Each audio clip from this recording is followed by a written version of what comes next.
New sponsor by Lords furniture. খবর বাংলা জলপাইগুড়ি থেকে শহরের প্রতিটি খবর এখন আপনার হাতের মুঠোয়। জলপাইগুড়ি জেলা কংগ্রেস কার্যালয়ের রাজীব ভবনে আজ ১ মে দিবস পালন করা হলো যথাযোগ্য মর্যাদায়। সকালে পতাকা উত্তোলন ও বিভিন্ন কর্মসূচির মাধ্যমে মে দিবস উদযাপন হয়। এই মে দিবসের তাৎপর্য ব্যাখ্যা করেন আইএনটিইউসির সভাপতি দেবাশিস লাহিড়ী।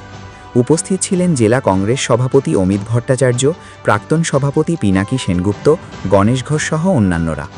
মে দিবস কী এবং কেন এই দিনটি যথাযোগ্য মর্যাদা পালন করা হয় তা নিয়ে এখানে আলোচনা হয়। অভিনন্দন জানাই। মে দিবস নিয়ে বলতে গেলে 1883 সালে যখন সারা বিশ্বে শিল্প বিপ্লবকে শ্রমিকরা দাবি করে কাজে 8 ঘন্টার কাজ দিতে হবে এবং শিকাগো শ্রমিক সমবেত হন 8 ঘন্টা কাজের দাবিতে। সভাপতি এবং প্রশাসনের পক্ষ থেকে সেখানে পুলিশকে লেলিয়ে দেওয়া হয়, বাহিনী এবং মালিক পক্ষ পিছনে হাঁটতে শুরু করে।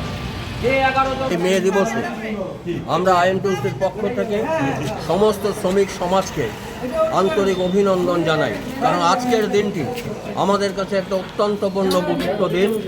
আজকের দিনেই শ্রমিকরা লড়াইয়ের মাধ্যমে 8 ঘন্টা কাজের দাবি করেছিল এবং সেই দাবি পরবর্তী অধ্যায়ে স্বীকৃত হয় এবং সারা বিশ্বব্যাপী মে দিবসকে আন্তর্জাতিক মে দিবস হিসাবে চিহ্নিত করা হয়। আজকের এখান থেকে আমরা দাবি করি যে পশ্চিমবাংলার বুকের থেকে যে পরিযায়ী শ্রমিকরা অন্য রাজ্যে কাজের জন্য চলে গেছে, সেই শ্রমিকদের এখানে ফিরিয়ে নিয়ে এসে কাজের ব্যবস্থা করতে হবে। আমাদের মূল দাবি এটা।